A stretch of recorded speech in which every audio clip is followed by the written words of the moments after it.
Biz o'zimizga qancha ko'p plan tuzsak ham, Xudoning bizga tuzilgan plani bo'lar ekan. Bugun sahar keldim.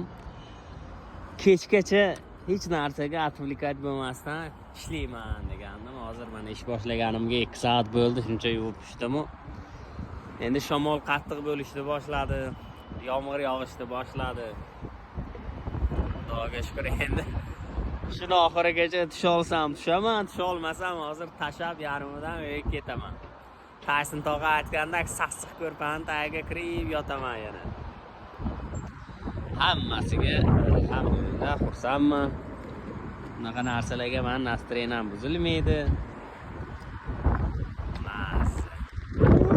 Shamol o'chirishni qaranglar. Kerak, shamol o'chirib yoqib ketdi. Dikka.